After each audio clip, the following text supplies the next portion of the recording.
down to it, huh? I already did the trigger warning. I already explained the video. I got distracted. Nobody's surprised, okay? Really quick, I'm going to piss off everybody that gets mad every time I do this.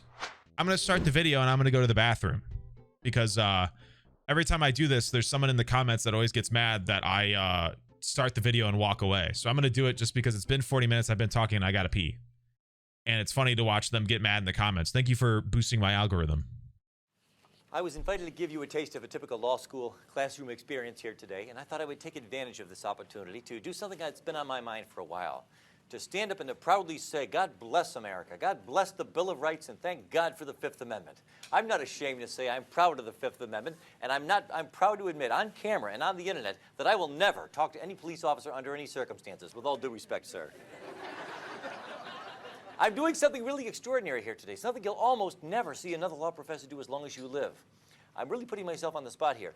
This was my idea. By my invitation, I have given up half of my time, approximately. I'm giving equal time and the last word to an expert who really knows something about what I'll be talking about. So I'm opening myself up to the possibility that he will contradict me.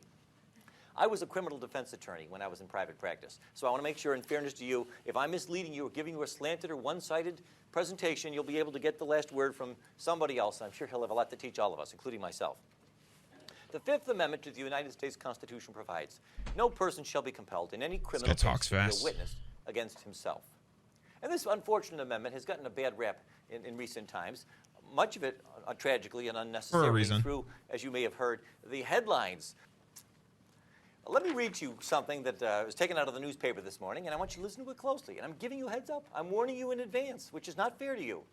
Not fair to me, but I'm giving you a warning that I'll be quizzing you on this in just a few minutes. This guy looks like Bill Nye if Bill Nye went into a different field than science. Well, obviously criminal justice or law, but yeah. Kind of looks like Bill Nye if he wasn't as like sciencey. Well, actually, Bill Nye has an English degree, but you know what I mean. If he wasn't like Bill Nye the science guy, you know what I mean.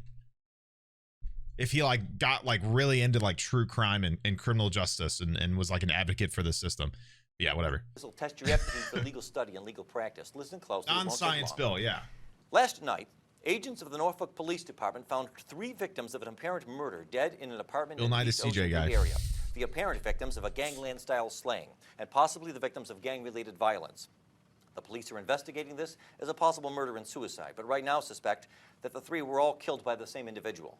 No suspects have yet been identified in the slaying, but veteran police detective George Brook has confirmed that police are following up on evidence pointing to the possible involvement of an off-duty naval officer as the perpetrator. The bodies, which were found by the apartment manager at about 8 o'clock in the morning, appear to have been slain sometime earlier in the same evening, probably sometime between midnight and 2 o'clock in the morning. That's it. Those are all the facts I'll ask you to remember, and it won't be for very long either. Let's see how well you do. I'll be quizzing you in just a few minutes. Now, 3 victims, naval officer, blah, blah, blah. You'll ever get from a client in all the days of your life. Question, hey, the police are here. They want to talk to me. What should I do? Chat, what should we do?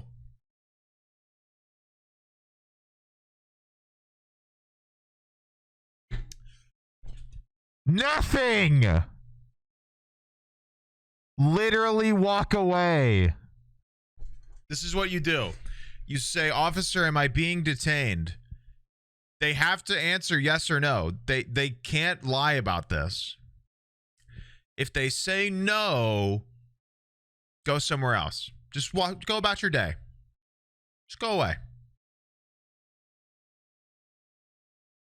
He talks about the Fifth Amendment, which is a great thing to bring up because we have a right in America. I don't know how it goes for everybody else.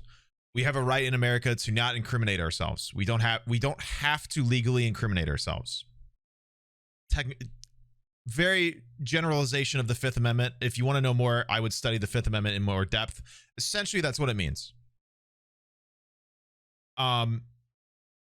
Pleading the Fifth is essentially what that means. That's what the phrase plead the Fifth means. If somebody asks you an incriminating question, you can plead the Fifth, which basically means you're using your legal right to not incriminate yourself, which can mean not cooperating with the police even if you're not incriminating yourself.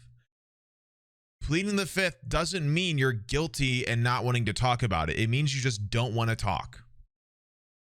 It's used a lot for a gag about incriminating yourself, but it's not. Pulling out the Fifth Amendment does not mean you're guilty, and it's not basis for the police to suspect you nor detain you. It's your legal right as an American citizen, just like a fair trial and a fast trial, just as much as it is your legal right to get a lawyer. So the Fifth Amendment has obviously been demonized to sound negative and sound incriminating, because the police want everybody they question to talk, because they want to solve crimes, regardless of if it's correct or not. And a lot of news places that are especially pro-police tend to want that. And that's playing. Good thing I paused. That was pretty much my point anyway. I like this guy. I'm already excited to see this guy talk more. Pony, thank you for the prime. Musical, thank you for the gifted sub. Frog, thank you for the 2 primes, man.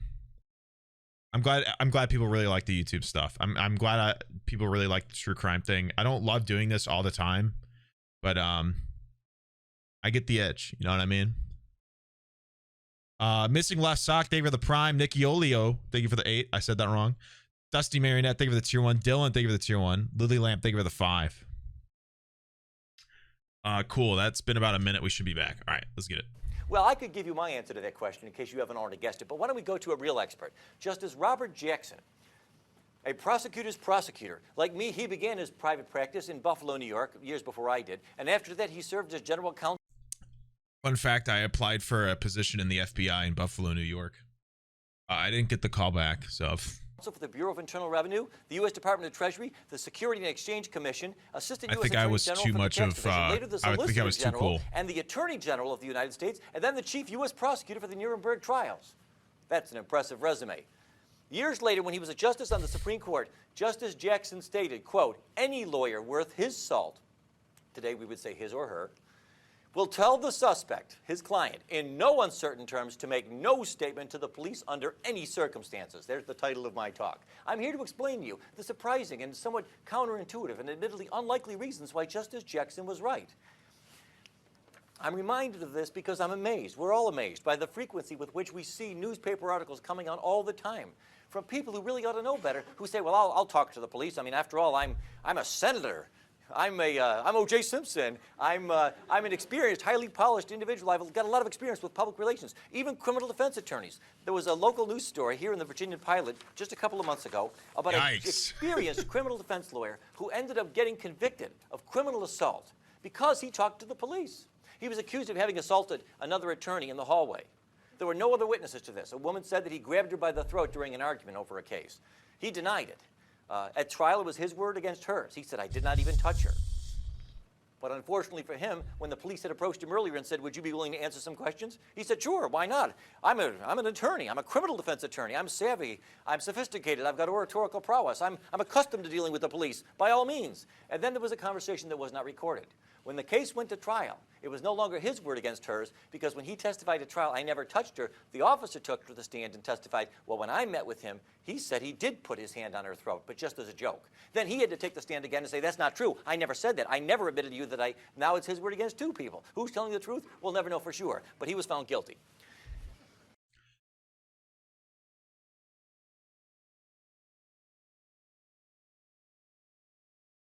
Yeah. And this guy talks really fast, man. That's why I'm pausing, because this guy talks fast. We need to digest some stuff. And but this is what I mean. This is what I mean, and this is what I'm talking about. Is you could be in the most innocent position. You could be the most public serving job ever, right? You could be a criminal defense lawyer, a very selfless job, helping the people that need it the most, etc. But you become the defense. You talk to the police. The police aren't on the side of the defense. They never are.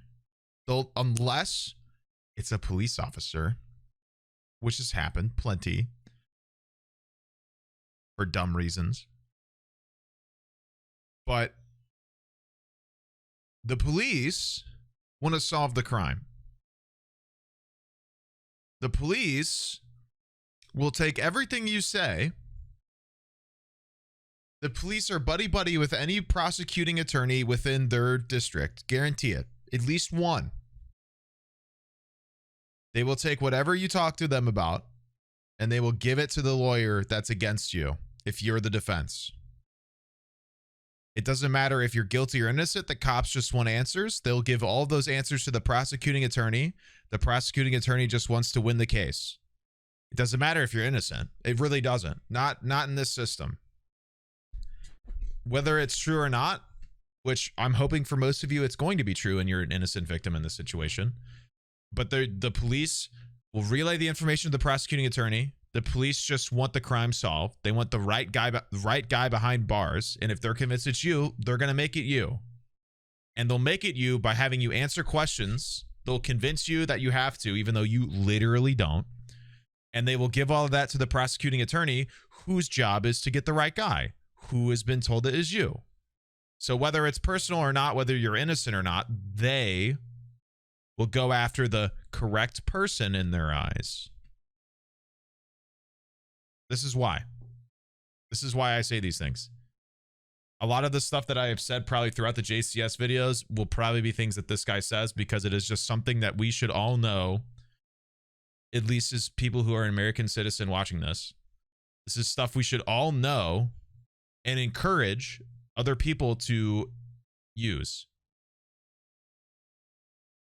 And it's been demonized to not want to do these things because the police are on the good guy's side at all times for everything, despite constantly putting themselves in situations where they abuse their power and hurt minorities by the day, almost every day.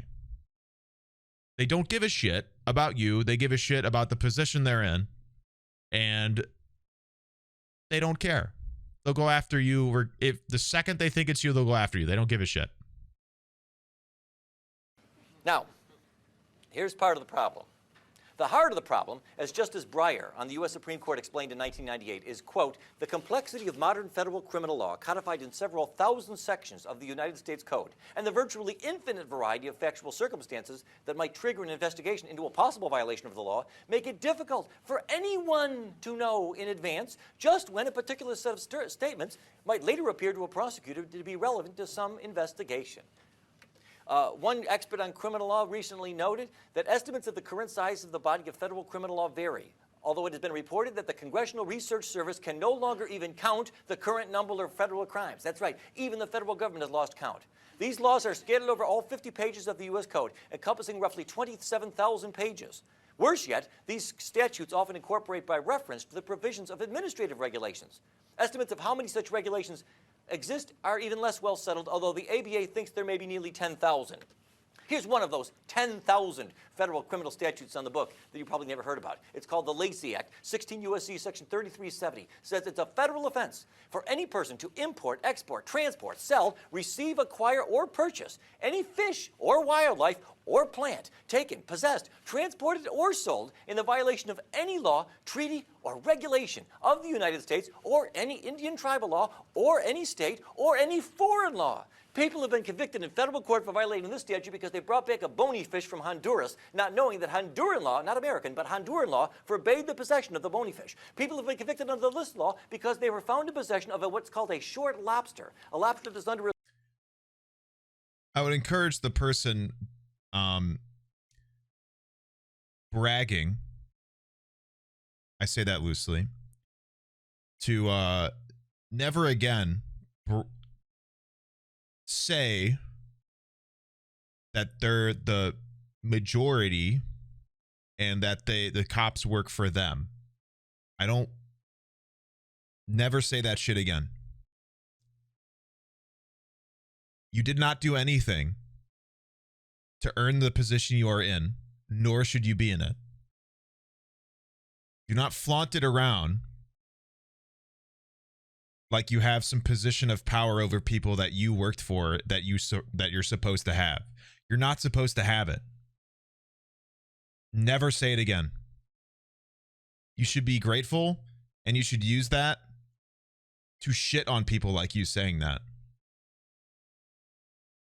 And you should defend the people that are constantly disenfranchised by such a fucked system, rather than say cringe ass shit like I'm the one that benefits. Nobody fucking cares. We know. Everybody knows. Everybody's aware. That's the problem.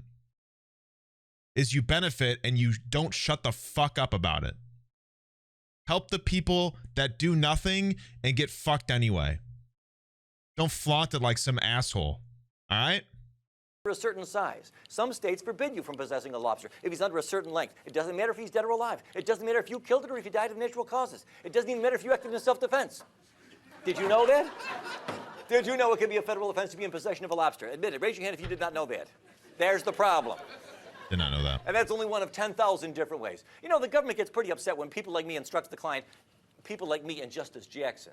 Don't talk to the police, don't answer any questions. But you know, they can't have it both ways. You people, you've got 10,000 different ways of convicting us. Good for you, but you know, with the bitter comes to the sweet, with the good comes to the bad. That's 10,000 different ways my client might unknowingly implicate himself in some sort of a criminal transaction.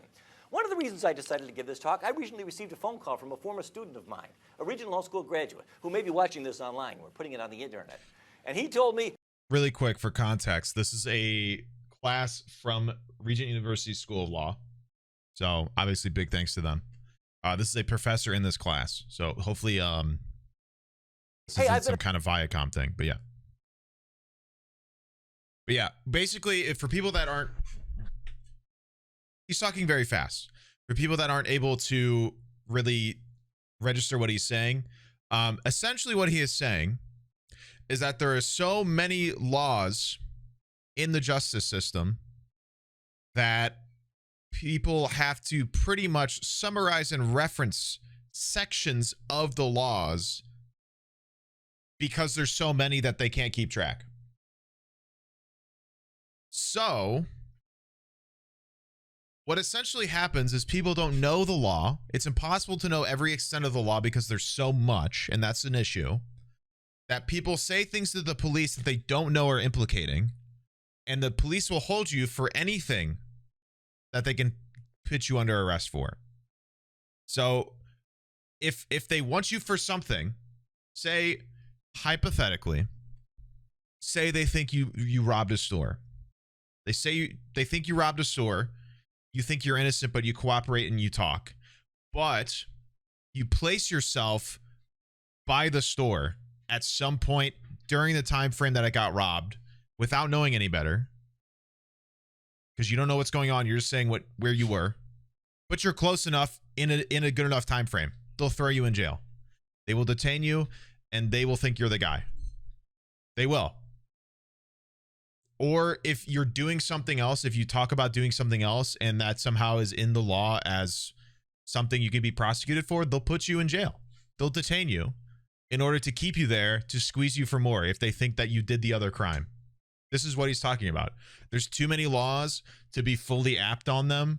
So your best option, besides all the bullshittery that the police go through and the prosecutors do in order to get the correct guy, in air quotes, they will use every extent of the law to catch you on something in order to get you on more.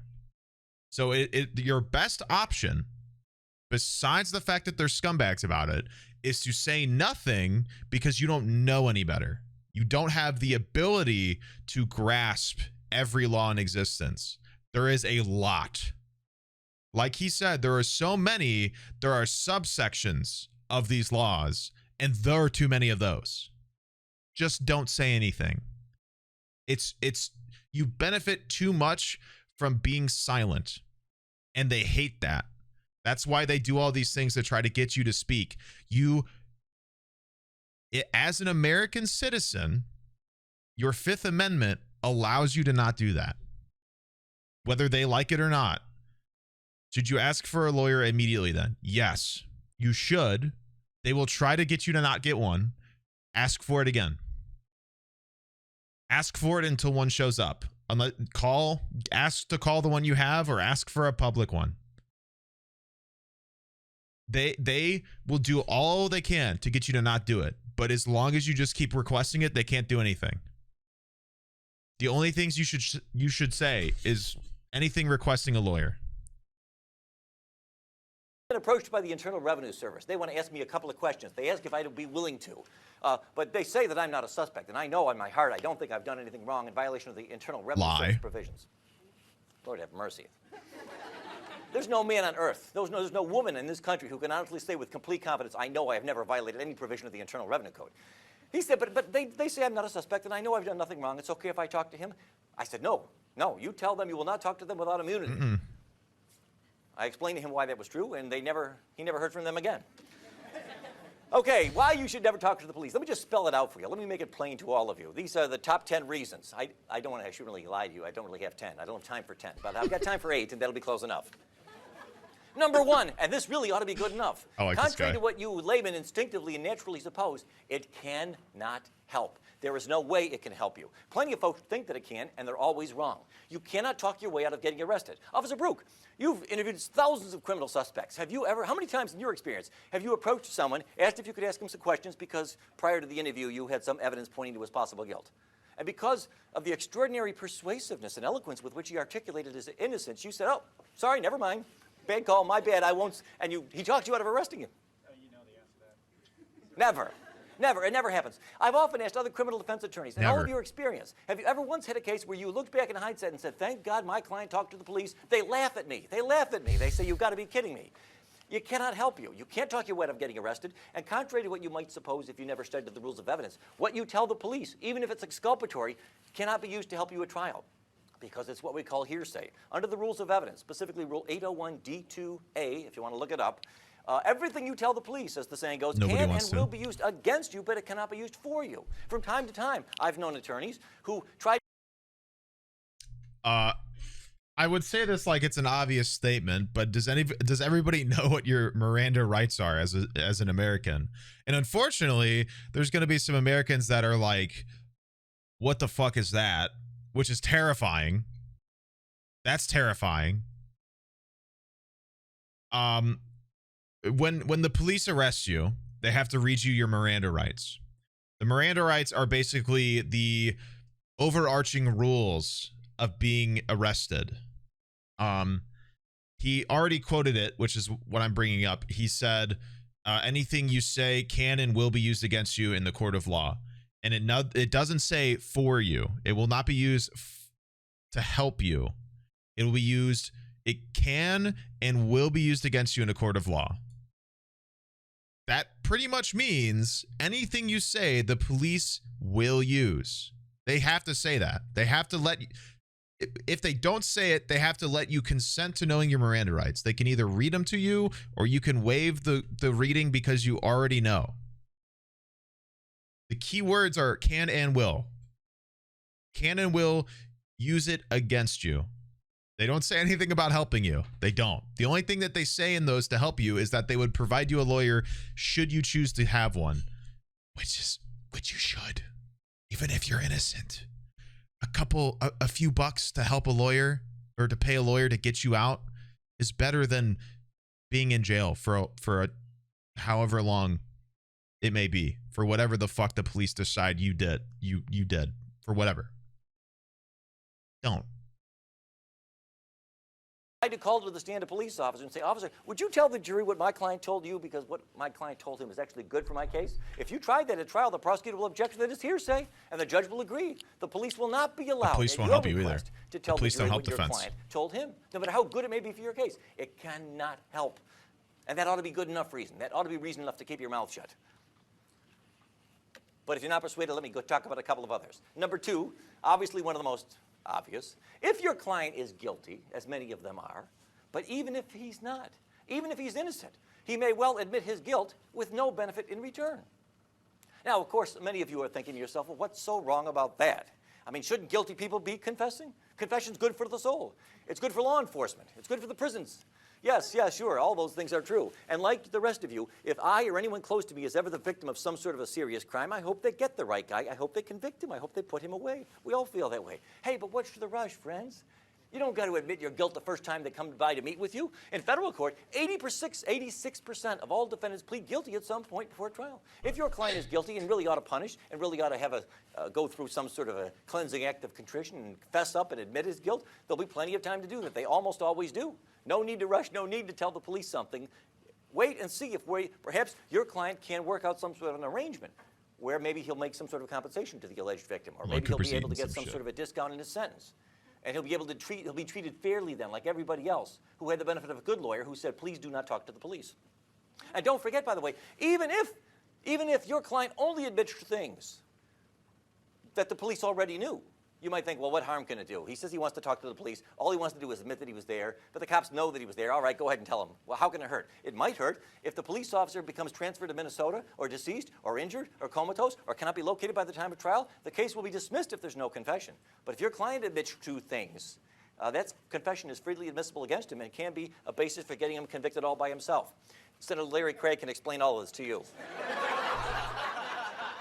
The Innocence Project of the United States has confirmed that in more than 25% of all the cases where an innocent man was convicted and then later released from prison after he was exonerated by DNA evidence, in more than a quarter of those cases, these innocent people we know to be innocent, made incriminating statements, delivered outright confessions, or pled guilty. How do they do that? He'll tell us all about it, I trust. Here's a couple of famous examples. You can just ask them. You don't have to take my word for it. There on the left was Eddie Joe Lloyd. He was convicted in 1984 of the murder of a 16-year-old girl in Detroit after he wrote to police with suggestions on how to solve various recent crimes. During several interviews, police fed details of the crime to Mr. Lloyd, who was mentally ill, and they lied to him and convinced this mentally ill man that by confessing, he might help them smoke out the real killer. He later signed a confession, gave a tape-recorded statement. The jury deliberated less than 1 hour before convicting him on the basis of this confession. There was no other substantial evidence against him. The judge said, I'd hang you if I could, but the death penalty was not available in Michigan at the time. But after almost 2 decades in prison, he was released after DNA evidence proved that this man was innocent and had falsely confessed to a crime that he did not commit. On the right is Earl Washington, who was released from prison just a few years ago here in Virginia after spending 18 years behind bars after being committed of a rape and a murder that we now know he did not commit after having been exonerated by DNA evidence. But this man, Mr. Washington, who was in fact confirmed to be mentally retarded, was able to confess to several crimes at the request of the police, some of which we know he could not have committed. That's the problem. Some of you are thinking to yourself, well, none of this concerns me because I'm not guilty of anything, and I never will be, and I will never represent people who do. Okay. Definitely a yikes. You people, you innocent folks, those of you who have never committed a crime and never will. So, not to defend it. One, I didn't know. Two, that was the legal language 10 years ago. Not that that's okay. We obviously know better now, but that's a very outdated way to reference somebody like Eddie. Obviously it's not okay now. This video is from 2012. The class might even be later. It's uploaded in 2012. That doesn't mean this was during 2012. Legally, that was the legal jargon. Not that it's okay now. Hope that's all right. Didn't know that was a thing. So, unfortunate. None of your clients will either. And you wouldn't go out with a girl who did. Very outdated. Fine. You better not talk to the police either, okay? Because number 3, we'll put the guilty behind us. Forget about them. Let's talk about innocent people. Number 3, even if your client is innocent and he denies his guilt and almost entirely tells the truth, odds are good he will easily get carried away and tell some little lie or make some little mistake that will hang him. This is human nature. He gets in there, it's a stressful situation. Imagine a perfectly innocent client. The police say he's been guilty of a murder. He's totally innocent as any one of us. So he goes in there and he meets with the police. He says, I don't know what you're talking about. I was nowhere near there. I didn't kill him. I've never killed anybody. I don't have a gun. I've never had a gun. I've never touched a gun in my life. I was nowhere near Virginia Beach that night. That last line was a lie. He went over the top. He was getting carried away. He got into this groove. He started saying all kinds of things, almost all of them true, that he knew would tend to exculpate himself. But they might have footage of you at Virginia Beach. One thing that wasn't true, and unfortunately for him, they can prove that it wasn't true. He may be convicted on that basis alone. Yep. But let's say, well, that's not a problem. I'll tell my client only to tell the truth. I've met with him. I know he won't lie to the police. He won't make any mistakes. Okay, that's still no guarantee you won't be getting into trouble. Because even if your client is innocent and only tells the truth and doesn't say anything that is false. Now, already, mind you, we're pretty well nigh into fantasy land. The odds of anybody being able to pull this off are really quite slim, no matter how innocent they may be. But just the same, let's pretend. Let's assume he gives the police nothing but the truth, and he is totally innocent. He will always give the police some information that can be used to help convict him. Always. For example, suppose you tell this to the police. Here's what your client tells to the police. They literally don't care. I don't know what you were talking about. I didn't kill Jones. I don't know who did. I wasn't anywhere near that place. I don't have a gun. I've never owned a gun in my life. I don't even know how to use a gun. Yeah, sure, I never liked the guy, but who did? I wouldn't kill him. I've never hurt anybody in my life, and I would never do such a thing. Let's suppose every word of that is true. 100% of it is true. What will the jury hear at trial? I never liked the guy. Was there anything about this, your interrogation, your interview with the suspect, that made you concerned that he might be the one? Yeah, he said he never liked the guy. It best to me that he never liked the guy. And then the prosecutor will put that up in big letters, and he'll say, ladies and gentlemen of the jury, it's pretty clear that we've got the right guy here. We've proven that he was in Virginia Beach that night. That's opportunity. And remember, Officer Brooke admitted that after extended questioning, he was finally able to get the defendant to admit that he never liked the guy. There's your motive. Motive plus opportunity. Wham, bam, please. But juries eat it up. And innocent people get convicted this way sometimes. How often? Hopefully not too often, but we know what happens. The United States Supreme Court, don't take my word for this. In Ohio versus Reiner, the Supreme Court of the United States said, quote, one of the Fifth Amendment's basic functions is to protect innocent men who otherwise might be ensnared by ambiguous circumstances.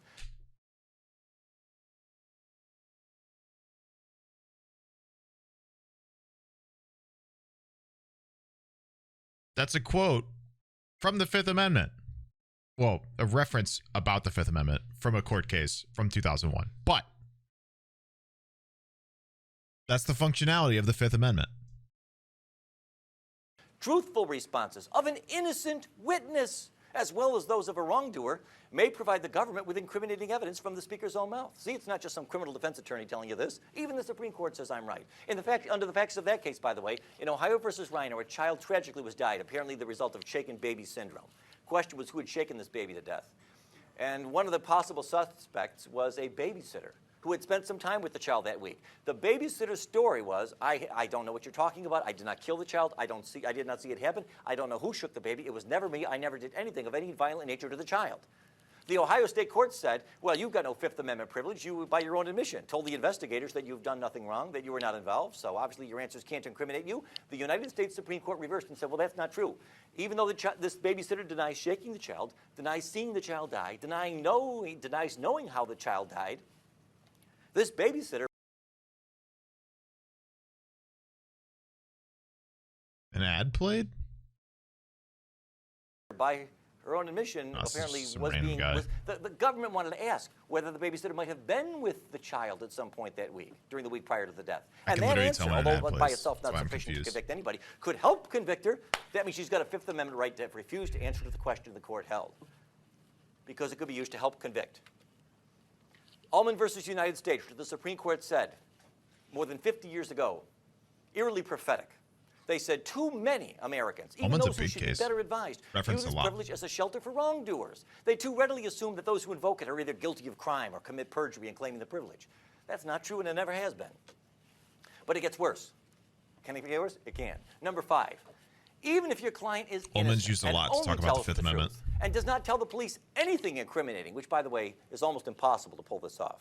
I mean, imagine talking to the police for 2, 3, 4 hours, and somebody like him can't somehow manage to extract from you something that could be used to help convict you. That'd be extraordinary. I don't think anybody's pulled it off. But even if you could pull it off, there's still a grave chance that his answers can and will be used to crucify you in a court of law. I love that he's saying all this in front of a police officer. I don't know why he's here, but he's probably like, fucking bastard. The police, no offense, don't recall his testimony with 100% accuracy. All right, now this brings us back to that pop quiz I warned you about. I told you earlier, remember, it's only been a few minutes, and you weren't up all night, and you weren't the subject of physical duress. You were in the relaxed setting of a classroom here. You were given heads up, advance notice that you would be quizzed on this. Question. We'll start with a couple of easy ones. Remember that article I read you about that? How many people did the police find shot to death last night at that Ocean View apartment that I told you about? A, 1, B, 2, C, 3, D, 4. Who says A? B. C. Get this, get that with a camera. Move that camera around. Look how many hands we've got there for C. Okay, D. You're all wrong. Everybody who raised their hand, you are the kind of people who should never talk to the police under any circumstances for as long as you live. Why is C not the right answer, by the way? If you know, raise your hand. You said something. Yes. Because Excellent. I didn't say anybody was shot. I didn't say gun, bullet, shooting, firearms. Didn't use any of those words. But I don't blame you if you thought that I did. I like this guy. This is the way the human mind works. We hear things, we fill in details. I said gangland style slang. That may or may not imply something, but it doesn't mean that anybody was shot. And that's the problem. You see, even if your client is innocent and only tells the truth and doesn't tell them anything incriminating, and his statement is videotaped, his answers can be used to crucify him. You still answered a question about someone being shot. How would you know they were shot? My insistence, I called the police and I said, look, if you want to talk to my client, you can talk to him, but only if you videotape the whole thing. Jail time, chat. Woo! I don't want there to be any debate between the two of you over what happened. Okay, we'll videotape the whole thing. If the police don't recall their questions with 100% accuracy, he'll be convicted on that statement alone. For example, suppose a man goes to the police, they say, we're investigating a possible murder, a shooting.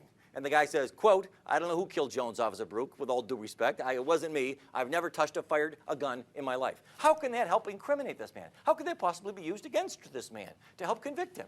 You would think it's inconceivable.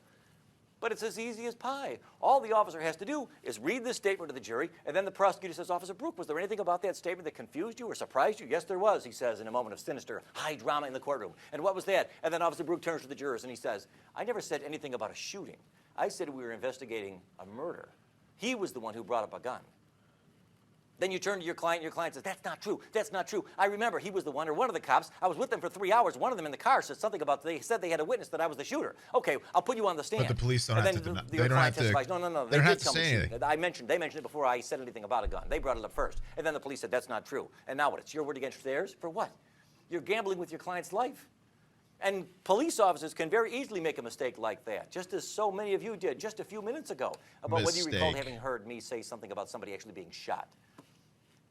Police make mistakes, innocently, inadvertently, unintentionally. Any statement, no matter how exculpatory it may seem on its face, can be used to crucify you all by itself if the police are either willing to lie, not likely, or if they just have an innocent misrecollection of the details as to what they did and did not tell you before you told them what you said. Innocent. All of these, by the way, all of these problems disappear. Ad played? Yeah. Yeah, the police make mistakes. Oh, I may have forgotten I mentioned that, but he still admitted to it. Tanner, thank you for the 35 months, dude. Good to see you, bud. Black Jackalope, thank you for the 2-1 sub. Dama, thank you for the gifted subs. Emo Teen, thank you for the host. Amesy, thank you for the gifted sub. Splash Star, thank you for the 2. Atlas, thank you for the 12 months. Mallory, thank you for the 2. Dangerous and Sam, thank you for the tier 1 subs. Delay Shay, thank you for the 2 months. Dama, thank you for the subs as well earlier. Spidey, thank you for the prime. Blossom Beast, thank you for the tier 1. Jeanette, thank you for the 6. Hannah Schwallen, Tiny Shiny Gremlin, thank you for the tier 1 subs. Alley Cat, thank you for the 2 months.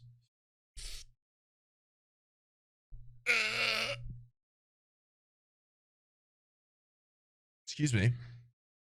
Salix and Lazy, thank you for the tier 1 subs. Spankio, thank you for the 4. Pony, thank you for the prime. Musical Box, thank you for the gifted sub. I think I already thanked some of you. Whatever. Ification, thank you for that prime coming in. All right, we're back. Like I said, ads help me keep doing this. It also helps my wedding coming up. I have to fund that, so thank you. And if you don't like ads, if you have some spare cash, you can always sub to the channel because subs don't have ads play. If you have an Amazon Prime account, you can always slap that Prime sub on this channel. You can give it a check. If you have a Prime, connect your Twitch and get a free sub every month. Just saying. Just saying. Much like Elite and Sweetie Petey, or Sweetie Petiti did. Much appreciated. What did you say, Tan? Second half of the video isn't this guy, as a heads up. Is that a bad thing? Red Rose, thank you for the prime. Marky, thank you for the 7. Willing to lie, not likely, or if they just have a innocent misrecollection. Does the other guy talk slower, less informative? All of these, by the way, all of these problems disappear if you take Justice Jackson's advice and say, thank you very much, officer, but no thanks. How about this one? Here we go. Now, here's the most surprising of all. I've saved the most surprising one for last. Let's suppose you've got the following scenario. Your client's thinking about talking to the police. He says, I've got nothing to hide. They think that I killed somebody in Virginia Beach last night. Well, this is what your client tells you in confidence. I don't know who robbed that store. It wasn't me. In fact, I've got a pretty good alibi. I wasn't even in Virginia Beach last night. I was 4 hours away visiting my mother in the Outer Banks. Unfortunately, no, I did not pay for gas with a credit card. I used cash, and so I've got no witnesses that can prove I was there except my word, and of course, Mama, for what that's worth, which is nothing. So your client says, so the police want to talk to me, and I want to seem cooperative, so what I'll do is I'll tell them that I was in the Outer Banks last night. Now, there's nothing on its face incriminating about any of that. Let's assume, by the way, that you believe with all your doubt. You've given your client a polygraph exam. You've known him for years. You've been going to the same Bible study for 30 years. You know beyond a shadow of a doubt that he's telling you the truth. And he's not admitting anything. He's not admitting motive. He's not admitting opportunity. He's admitting where he is, though. How on earth could this come back to haunt us? He's admitting where he is and giving a time frame. So if they find a singular hole, I really think the answer to that question is I can't see how it could possibly be used against me. You're afraid I'll call on you, right? I won't call on you. Well, you're wrong. You're dead wrong. You're always wrong. Everything you say, every time you talk to the police, you will regret it. You see, the problem is, here it is. This is the last point. I think it's almost, even if your client is innocent and only tells the truth and doesn't tell the police anything incriminating, and the entire interview, questions and answers are videotaped, even his truthful answers can be helped to crucify even an innocent man. If the police, through no fault of theirs, end up in the possession of any evidence, even mistaken and unreliable evidence. Through no fault of theirs.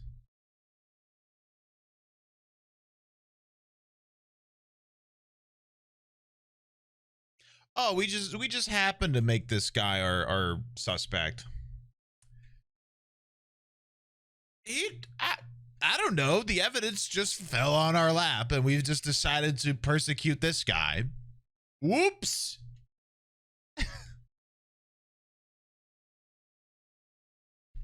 Evidence that anything your client told them was false, even if in fact it was true. Again, going back to this example from a moment ago.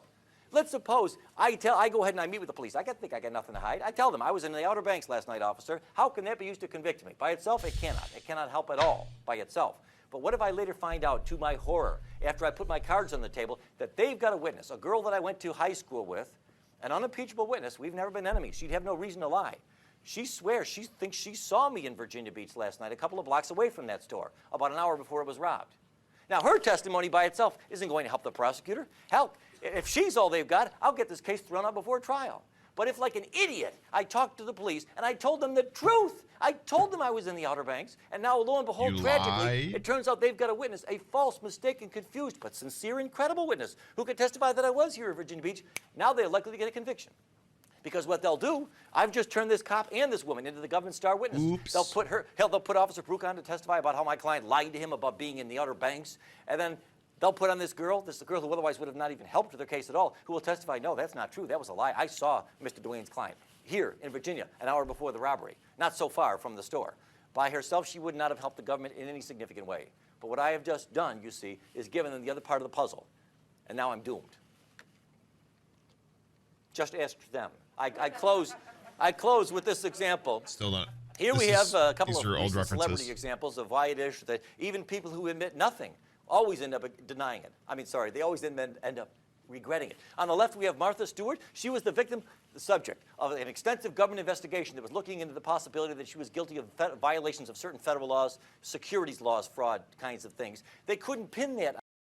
80% of all criminal cases end with plea deals where the suspect caves to the pressure of the evidence of the cops. Yes and no. The statistic is pretty much there. I don't know the exact one, but you are correct. A lot of stuff ends up in plea deals because of the pressure of police for conviction, but also because of the overflowing amount of cases and lack of lawyers in the United States. A lot of things end up in plea deals because lawyers want to push cases out as fast as possible because lawyers constantly have other cases to go to. So they continuously try and get plea deals out there because they want to get to the next case, and plea deals usually get them to be done with it if it seems hopeless or if it seems like it's taking too long. And the police and the prosecution do a good job putting the pressure on for a suspect to agree to a plea deal because of these constraints. But if you give them nothing to go off of, it's harder for them to do that. Should you take plea deals, and are they good? Inherently, plea deals are good. The point of a plea deal is, this is the ideal of a plea deal. Criminal does crime. Criminal gets caught doing crime in order to speed up the process of trial, which is useful for a lot of reasons, because there's a lot of clutter in the legal system. The prosecution and the judge agree to a plea deal, which means admit to doing it, will fast track the trial so we don't need to go through a whole thing. You will get less time in jail because of it. Or spend the time and money on the actual trial, have a chance of getting away with it, but if you don't, you spend more time in jail.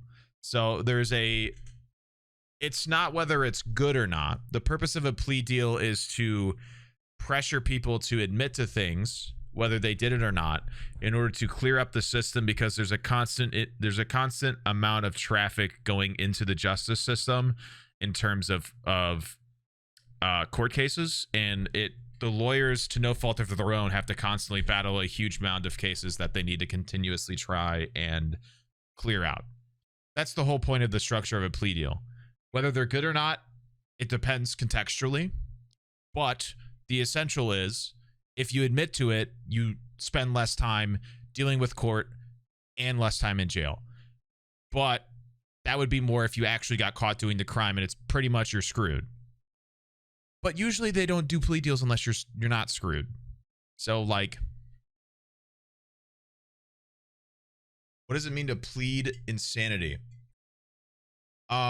It basically means that somebody is claiming that during the crime that they committed, they were not in a legally, mentally stable state. And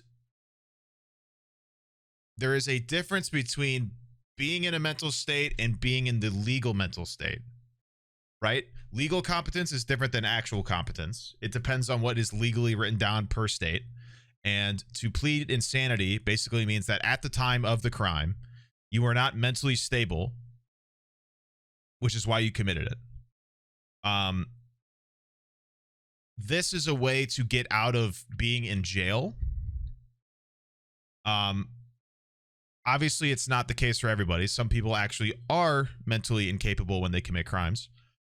And that's why that sort of thing exists. But basically, if somebody pleads insanity and is guilty by reason of insanity, they don't go to jail. They go to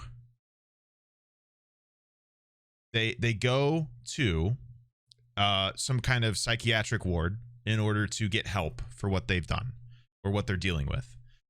That being said, the treatment of psychiatric patients are not good, and generally might be worse than prison.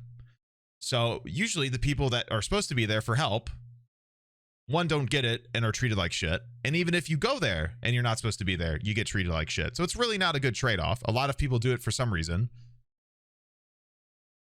So is it bad to plead insanity? You don't plead insanity. You're not supposed to plead insanity unless you're actually legally insane. But you want to do that because you'd be legally insane. Your lawyer would do it. If you're supposed to. He's completely wrong about everything. You've been following me for a singular minute and you're attempting to talk shit. Are you saying dumb shit deliberately to bait reactions and donos from chat? I have a question for you. What is your background in criminal justice? Go ahead. We can wait. This is my job. I can do this all day. Go ahead. You've been following me for a minute and you've got a lot of fire under your ass. So I want to... I'll stoke the flame. Go ahead. You said, are you saying dumb shit deliberately to bait reactions and donos? And then you said he's completely wrong about everything. What am I wrong with, and what is your background?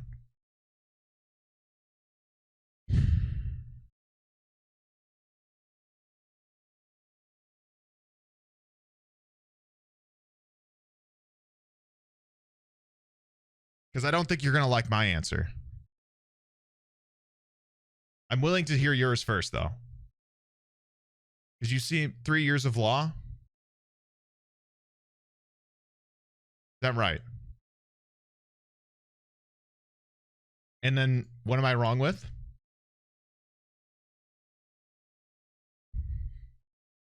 Three years of studying law or 3 years of being in law? 3 years of sitting at your desk and being an armchair lawyer, or what's going on?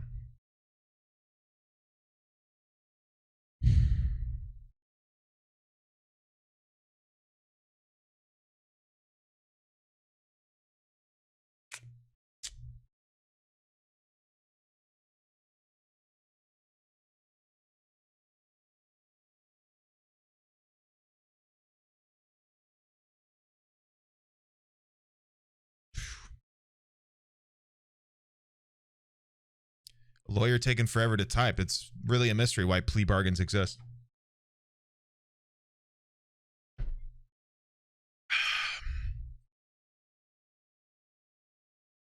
Insanity has nothing to do with the mental state of an individual at the time of the crime. It has to do with complete lack of self-preservation and no motive to do the crime.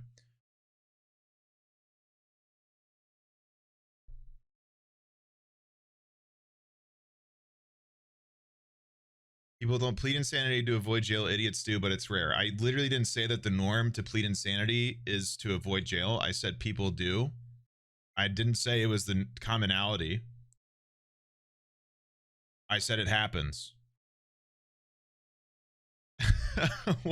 What do you mean? Insanity has nothing to do with the mental state of the individual at the time of the crime. It has to do with the complete lack of self-preservation and no motive to do the crime. Which would mean that at the time of the crime, they're not in a mental state to be competent about their actions. Which is literally what I said. So you are just adding synonyms to what I already stated and saying I'm wrong in an attempt to bait reactions, which I'm not.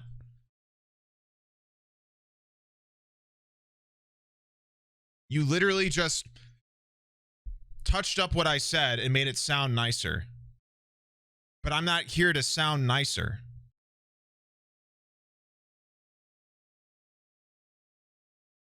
Like you just came here to flex your law studies, or what are you doing?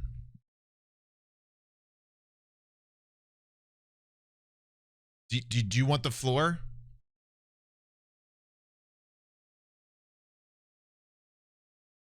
I'm pretty sure you actually just Googled that.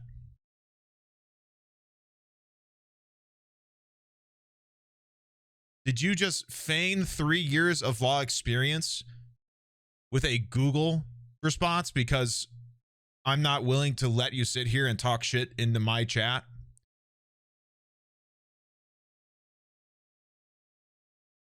Because you're awfully quiet all of a sudden.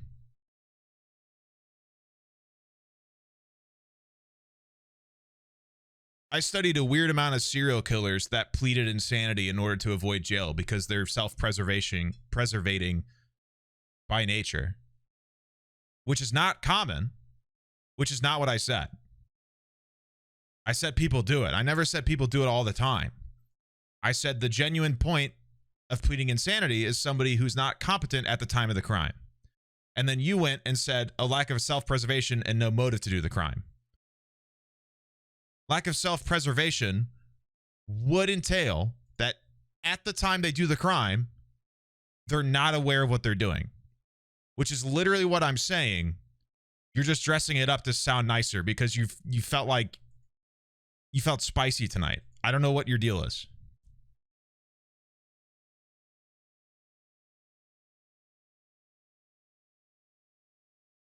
Would you like to clarify where those 3 years of law are? Because I would.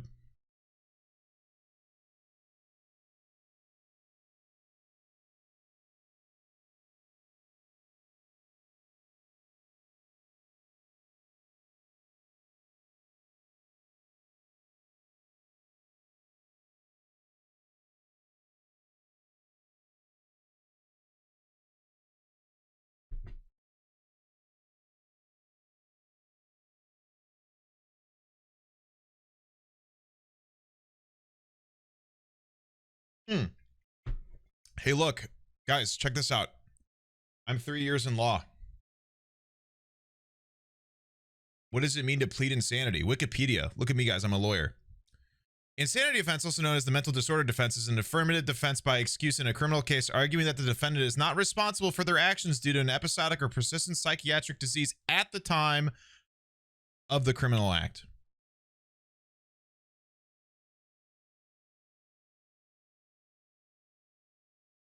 Let's go to the Cornell Insanity Defense website. Let's go to Cornell Law. Pretty respected law place. I mean, I don't know. You could argue different.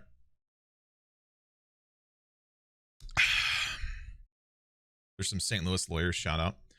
Insanity defense refers to a defense that a defendant can plead in a criminal trial. In an insanity defense, the defendant admits to the action but asserts a lack of culpability based on mental illness. The insanity defense is classified as an excuse defense rather than a justification defense. Although the defense is known as diminished capacity, bears some resemblance to the reason of insanity defense, there are significant differences. Reason of insanity is a full defense to a crime that is pleading. Reason of insanity is the equivalent of pleading not guilty. Diminished is pleading to a lesser crime. Okay. An important procedural, whatever the fuck that means, to the insanity defense involves the establishment of legal competency, otherwise known as the competence to stand trial. In accordance with due process requirements, a criminal defendant cannot stand trial if he or she is deemed legally incompetent. Okay. Part of what you're saying. Not fully true. Not the full picture, though. As articulated, Supreme Court in Dusky, whatever. That's a site. Defendant is incompetent if he or she is incapable of rationally communicating with his or her attorney or rationally comprehending the nature of the proceedings against him or her. The defendant may move... Excuse me. Cool. So... what you're saying is true, but to say that I'm not true because this is true doesn't make sense. Right? That's not what you said, though. I wonder if there's more to the insanity plea. That would be weird. The Mcnaughton Rule. What a good one. Daniel Mcnaughton shot and killed the secretary of the British Prime Minister, believing that he, the Prime Minister, was conspiring against him. The court acquitted Mcnaughton by reason of insanity, and he was placed in a mental institution for the rest of his life. However, the case caused a public uproar. Queen Victoria herself ordered the court to develop a stricter test of insanity. The Mgnon Rule was a standard to be applied by the jury after hearing medical testimony from prosecution and defense experts. The rule created a presumption of sanity unless the defense proved at the time of committing the act, the accused was laboring under such a defect of reason from disease of the mind.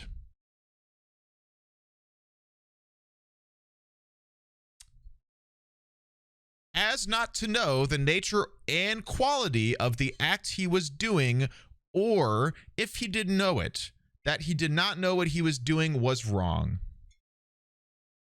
So pretty much, shut the fuck up.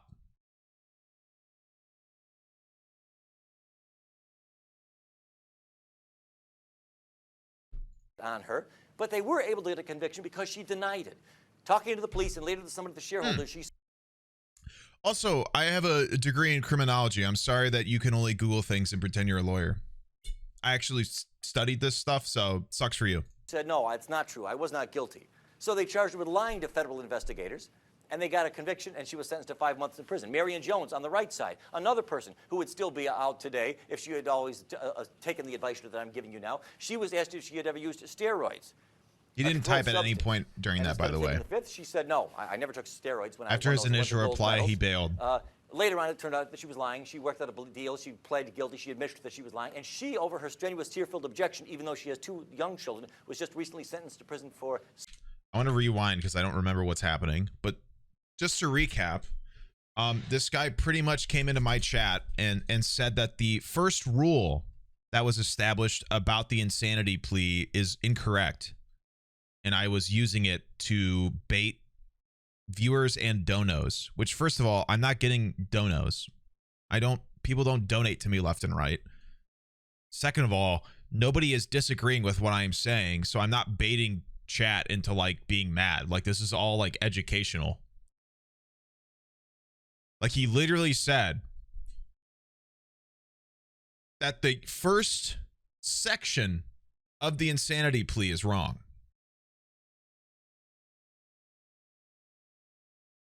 In prison. Marion Jones on the right side, another person who would still be out today if she had. If you've actually studied 3 years of law, I suggest you go back to the basics, my friend. Hopefully you're not practicing law, you're just studying it. So good luck on the bar if it's only studying. If you're practicing law for 3 years, I feel sorry for your clients. Always taken the advice that I'm giving you now. She was asked if she had ever used steroids, a controlled substance. And instead of taking the fifth, she said, no, I never took steroids when I won those Olympic gold medals. Later on, it turned out that she was lying. She worked out a deal. She pled guilty. She admitted that she was lying. And she, over her strenuous, tear-filled objection, even though she has 2 young children, was just recently sentenced to prison for 6 months. The guy who sold her the steroids, the pusher, he got only 4 months. But she got 6 months because she lied to the police and said that she did not do it. You see the problem. Michael Vick, who recently pled guilty, as you know, to these charges with respect to the operation of this dog combat sort of operation at his home.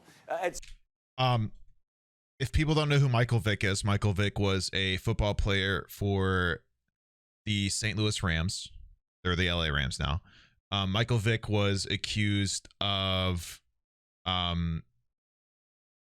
dog fighting, using dogs to fight, and making money off of using, like, having dogs fight, etc. Right? Atlanta Falcons. I thought he was on the Rams. He was on the Rams. He was on the Rams at one point. That's why I know him. But yeah, I'm pretty sure he played for the Rams at one point. But I don't care if I'm wrong about that. Who gives a shit? Either way, he was guilty of breeding and having dogs pit against each other for monetary gain, etc. Right? Sentencing, like many other criminal defendants, For context. even though he eventually pled guilty at sentencing, one of the reasons his sentence was a little harder than it might have otherwise been, the judge said, was because when he initially met with the police, he lied to them and said, I didn't do anything. I didn't do it. I don't know what you're talking about. Even guilty people, but not only guilty people, will always end up regretting talking to the police. So my advice to you, Justice Jackson was right. Any sane, competent lawyer in his right mind will always tell every client under all circumstances, I don't care if you're innocent. I don't care if it's the truth. If it's the truth, great. We'll tell the jury all about it. There'll be time enough to put our cards on the table. But before we get there, I haven't seen yet what the police got. They may have mistaken and confused witnesses who will contradict even the truthful stuff that you say. We have no way to know, no way to predict whether the information that you give them, even if truthful and reliable, will end up unwittingly dispelling our demise. So keep your mouth shut. Don't answer any questions. Let's take the fifth. You'll be glad that you did. God bless America. God bless the Bill of Rights and the geniuses who bequeathed it to us. But now, in fairness, I give equal time, or what's left of equal time. Hell yeah! To a police officer who will explain to the extent to which, if any, he agrees or disagrees with anything I've got to say. I have no idea to know what he's going to say, but it'll be interesting. Here, let me give him the microphone. Let's give him a hand. Officer George Brook, the Virginia Beach Police Department.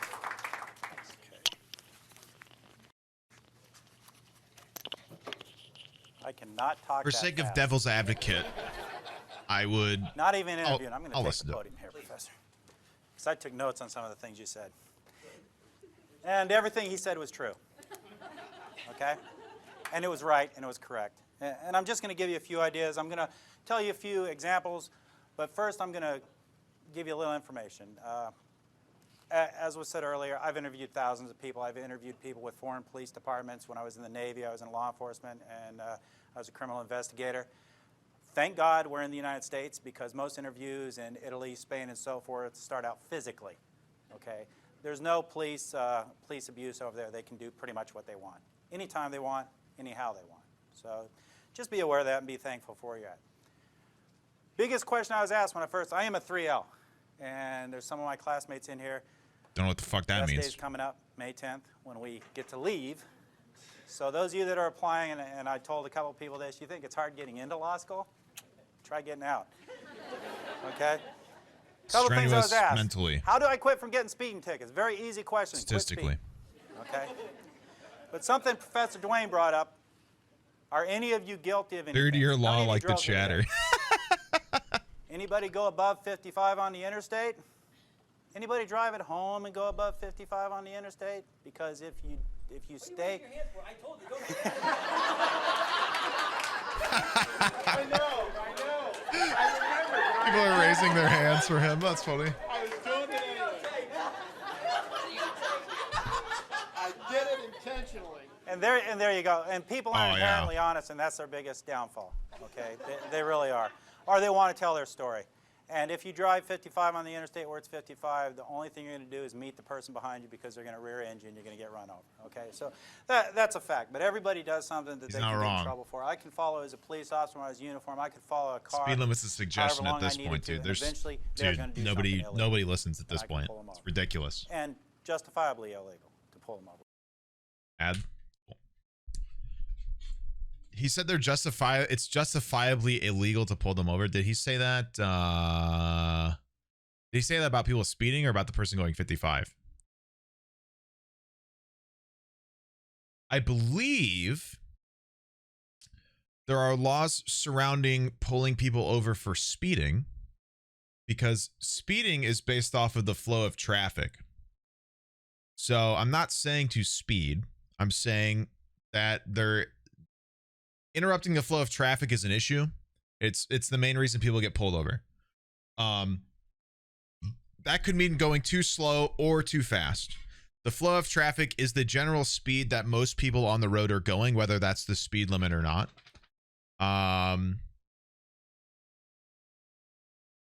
Yeah. So technically speaking, it'd be difficult to prove it because I don't know how you prove the general speed of most of the cars in around you at the time you get pulled over for clocking 20 over or whatever, right? But police don't really pull you over for speeding unless you're disrupting the flow of traffic or they're fucking prejudiced as shit, which is very possible. Ideally, they don't pull you over unless you disrupt the flow of traffic, which is the general speed of which that street is going at, whether that's the speed limit or not. Usually it's a speed limit. Speed limit is a general pace that everybody goes down a specific street, depending on what the speed limit is or whatever. Right. So, obviously there's a bunch of different reasons that police pull people over. That is fucking gross. But yeah. Yep. Do something illegal, and I can pull them over, and justifiably illegal to pull them over with. So just be aware of that. Don't think you're so innocent in such a thing. When you get stopped for a traffic ticket, everyone likes to be somewhat honest. And what's the first thing the police officer asks you? Do you know how fast I pulled you you're over? Yeah. If the speed limit's 35, you'll say, 38, 40. Don't tell them. Because you want to be kind of honest, even though you're doing 50. I will predict what he'll say next. 75% chance that he's going to say they already know, because they do. Why would they pull you over? If they need to they want you to admit to it, so when you go and contest your ticket, they'll be like, well, he told me that he was going this fast. But my speedometer, or not my speedometer, but my radar, which they have, clocked this, and he'll have a record of that. Ask the cop what you clocked you at. Ask them what they clocked you at. Don't answer that question. Side note, people see angles of police cars and they're like, oh, well, he's looking that way, I can zoom past him. A lot of modern police cars, and I did a few ride-alongs with police officers while I was studying criminology. Most of police radars track back and forward. So while they're staring at one lane or one side of the traffic, it'll also clock behind them. So if you zoom behind them, they'll see that. Whether or not the cop will, whip around and go get you is neither here nor there. It depends on the cop. But yeah. Can you just say you don't know? No, you say nothing. You say nothing. You don't say that. You don't say that. You don't say you don't know. Because if they catch you at a specific speed above the speed limit and you're interrupting traffic or whatever, I don't know, is not good enough. And in fact, they'll say you're lying, which will make it worse for you. You might get a bigger ticket because you're lying to the police. What do you say? You don't. You don't. You ask the police how fast you, if they ask how fast you were going, ask them how fast you were going. Ask them. They know. They know how fast you're going. That's why they pulled you over. Why would they pull you over and not know? They want you to say, they want you to give you, they want you to give them a baseline to catch you in. They want you to say a specific amount you're going so they can prove differently and guarantee that ticket, because cops have to get specific things in order to keep their job financially viable, right? Police have revenue sources that they have to hit. They have to have specific amount of tickets per month. They have to have a specific amount of arrests per month, speeding pullovers a month, etc. It depends on the position the cop's in, what they do, how their district is, etc. They want you to be guilty. If you get pulled over for speeding, they want you to admit to something worse than it is, either by cooperating or lying, in order to charge you more to pull in more revenue for their district, because they have to hit specific revenue quotas in order to be sustainable as a district.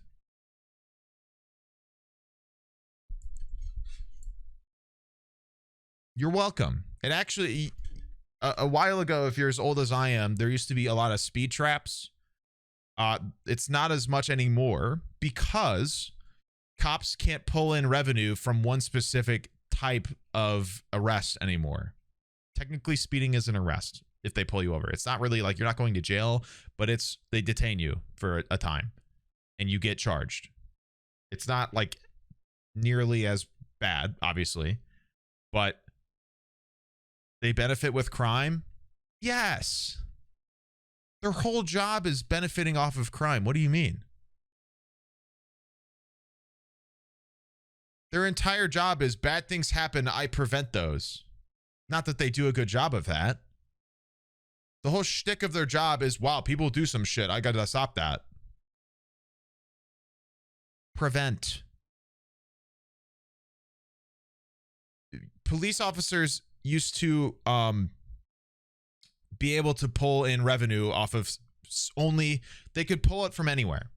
They have to meet a certain amount of revenue per month or per however long the term is for their district. And they used to be able to just get it from any source. So police would do speed traps and they would sit in an area that's like 45, that's between two places that are 65. So you would be going 65, you'd zoom in one area that's 45, going to the next area that's 65, and the police would pull you over because you're going 20 over the speed limit of that area. And they would charge you for that. 20 over, that's a fat speeding ticket. That's revenue for their district. But now, to my knowledge, most places in the United States have to have multiple sources of revenue as a police district now. They have quotas to meet. They can't do it off of just tickets. They have to have certain amount of arrests, certain amount of tickets, certain amount of convictions, etc., right? So, once again, if a police officer asks you how fast you were going, if you get pulled over, people get pulled over, don't give them a specific answer. They literally know that's why you got pulled over. Think about it. What about drunk driving? Don't fucking do it. What are you, a fucking asshole? What the hell are we talking about? Yeah, okay, dude. Ha ha ha ha. What about dumb fucking asshole hypothetical? Give me attention, please. Shut up. Don't do that dumb shit. You're not fucking cool. Nobody cares. You know how fucking available any Uber is? Shut up. Shut up. There's no excuse.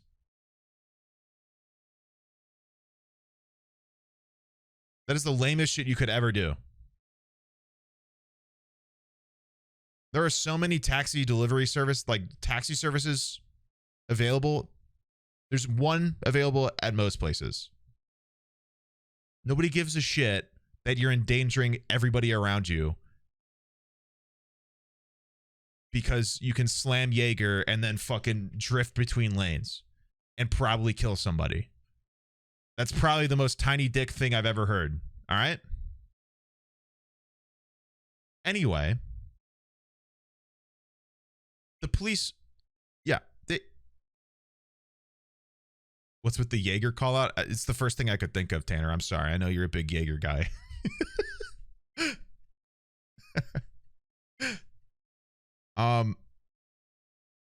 Seriously. The police don't need to ask you how fast you were going. They literally clocked you at a specific speed. That's why they pulled you over. Think about it. Why else would they pull you over? They don't look at you and they go, man, that guy's going kind of fast. They're sitting there in their car like their radar, not a gun. Well, actually, this wouldn't surprise me either if they were sitting there with their gun like that. But yeah, they already clocked you. That's why they pulled you over. Yeah, their fucking hair dryer, their giant ass fucking hair dryer. So it something I haven't included. A lot of people slow down as they get near a cop. That thing can track you from a while, like a long time. Like if you're on a straight road, it'll get you. That thing has range. It'll clock you. No matter how close to that car you are. If you're far away from that car, if you see that car, it can clock you. I guarantee it. The technology is good. I'm not saying it's a good use of it, but it's good technology. It'll clock you as long as you see that car. Guarantee it. It's a competent piece of technology. It can see forward, it can see backward. The police car also has one inside of it that can see forward and backward. It'll ping the police car's laptop on their dash if somebody passes behind them or in front of them going a certain speed. And they'll have the handheld where they're sitting that can also do the same from a very far distance. They know. They want you to say something so they catch you. That's the point. They want more money. They want to catch you so it's convicted. So you're guilty of doing it. So you pay for that and they get that. You want to know why you always get a parking ticket at that specific place and you don't fucking know why, and they'll always do it. Every single time. No doubt. They have a quota to meet and they will meet that. That's their point. They want to. You just said 3840. You just admitted to breaking the law. You just confessed. So they can go to court with that, with a confession that you were exceeding the speed limit. Okay, so you need to think about those things, and when you do become defense attorneys, which I may, who knows, you need to think about those things for your clients. The other thing you need to think about your clients, and this is going to seem very terse, people are stupid. Your clients are stupid. And I've had defense attorneys come up to me. Matter of fact, one on a motion to suppress Need to get more water soon. Come up to me and tell me his client was stupid. Okay? They're very straightforward. They do foolish things. They talk to the police. You guys need to be aware of that. Now, in my past, a cop studying law is a dangerous one. I have a good thing he's educating, because that's a dangerous person being as a police officer. More than 1,000 felonies. He knows too much. About 1,000 felonies, 2,500 misdemeanors, 98% of them conviction rate, 80% of them I don't even have to go to court. Why? Because there's confessions. Because they confess. So these people have no problem. The hardened criminals have no problem talking to the police. People like to tell their story. And they'll sit in that room and think about it. You're picked up by the police. You're in a little room. Ego. There's one chair here. There's a desk. There's another chair. What's the thing you want the most right at that point? To get out of that room. To be out of that room. Think the police officer's shift is ending in 15 minutes. Does a police officer want to get out of that room? My overtime rate's $58 an hour. Do I want to get out of that room? I have no problem. In Germany, we have these things called Blitzer, and they take a picture of you speeding, and then you get a ticket in the mail, and you have to pay the state. There used to be stuff like that in America. I don't know how much they're around nowadays, but there used to be in Missouri, at least, called red light cameras, which is probably what you're referring to. Red light cameras will essentially, ideally, know when a light turns red and take a picture of that license plate, find where that permanent address of that license plate is, bill you, send you the ticket, like you're explaining. Red light cameras are not allowed in Missouri, or at least in St. Louis. I don't know about the rest of Missouri, but in St. Louis, you don't see many red light cameras, because there is a really bad inaccuracy with their ability to correctly get a actual speeder going through a red light. They do a really bad job of actually catching somebody passing through a red light. In fact, many a time I have personally seen it go off while everybody is standing still, because you're gonna be shocked by this. The cops will fudge it on purpose in order to get more people caught, even if they're not speeding or passing a red light. It's the craziest thing. They might set it up on purpose to screw you over. It's the weirdest thing. You're gonna see a weird amount of that being consistent. No, Hannah, a stoplight camera is different than a red light camera. Red light cameras used to take pictures of people going through red lights. They exist, but not nearly as much as they used to. They used to have them everywhere all the time. They're super inaccurate. They only use them in areas that are there's a big disparity of people running through red lights. But they used to be everywhere. They're not. I remember a law about voting against red light cameras. I remember that being a thing. I couldn't vote at the time, but when I was younger, there was something about getting rid of them in the state of Missouri, or the city of Missouri, or whatever. I don't know if it's within the county or the city of Missouri, or St. Louis, but I remember that vote. I remember that being a thing. So yeah. Weirdly enough, the cops will make it to where the cameras might get people that didn't actually cross through a red light. I know, it's crazy. It's the craziest thing. Anyway, I'm gonna go get some water. I've been talking a lot, and I'm gonna go to the bathroom. I'm gonna let this play out. I'll be right back. Problem. I'll stay there for 10 hours. I'll take that $600. Okay, so I have no motivation to want to leave. You do, and that's how we get you to try to talk. I have my job. My job is to develop probable cause, develop a good case. A great case is a case with a confession. Get it to the Commonwealth's attorney so that they can prosecute the case with little, if any, effort. And the Commonwealth attorneys love those cases, the little and any effort, because they come with a stack of files that high in court every day. So they love those cases.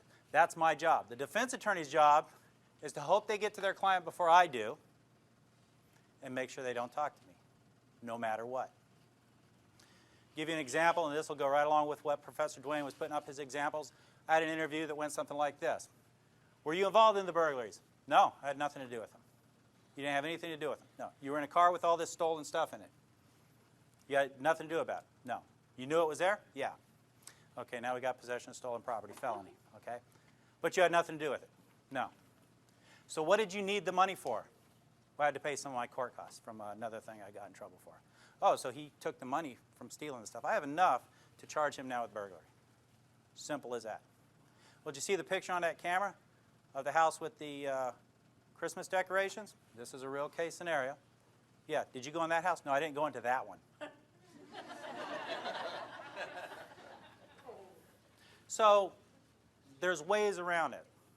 There's ways to get around people who try not to talk to you.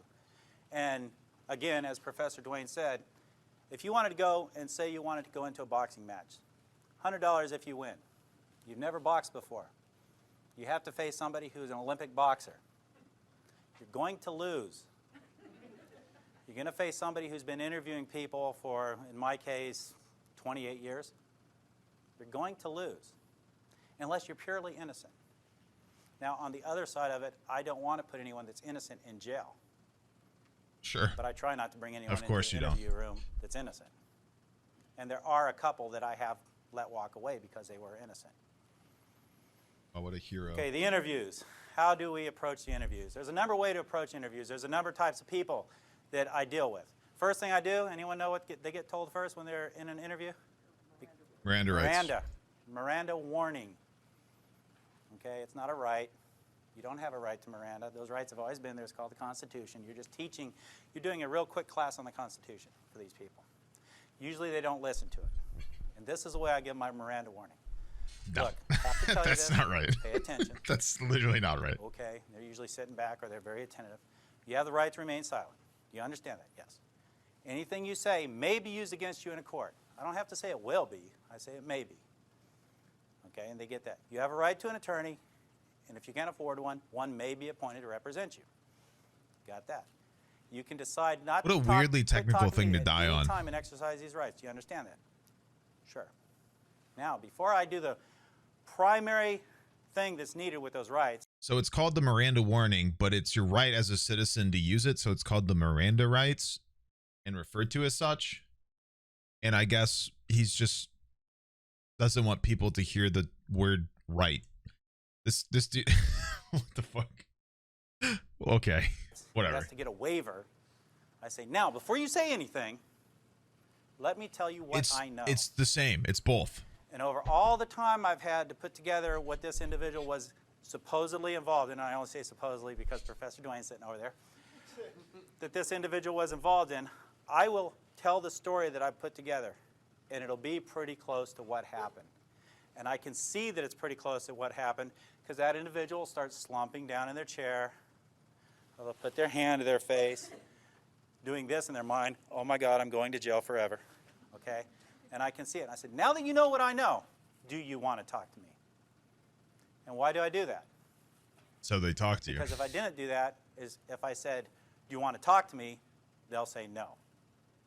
So I give them the time to think about, and then comes the next phrase. Now, before you start talking to me, let me tell you the difference between a lie and a truth. If you lie to me, and I get before the judge, and I tell the judge that you were dishonest with me, that's just not going to make him happy.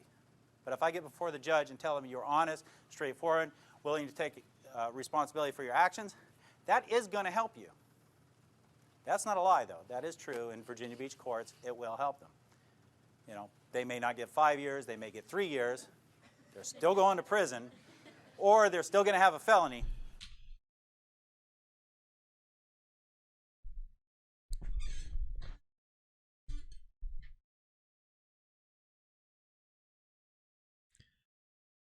Now I know what he is saying, because technically what he is saying, if you're guilty anyway and go to court and you're guilty and then you go to the sentencing hearing, which if people aren't aware, when people don't, you're not guilty and then immediately sentenced to jail, right? There are 3 major sections of a trial.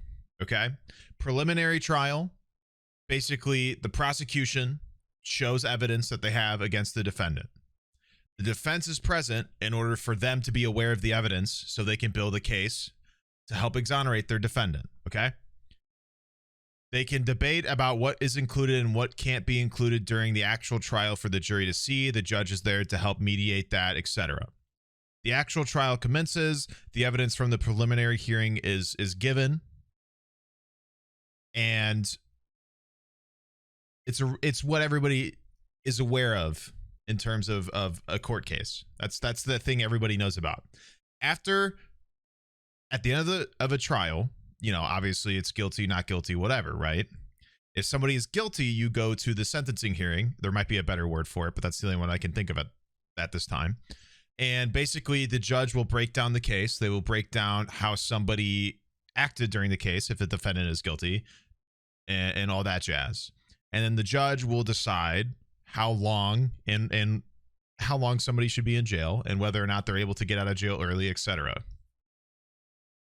What he is saying, it's not the smart move, but technically speaking, it does help you if you're already guilty and you cooperate with the police.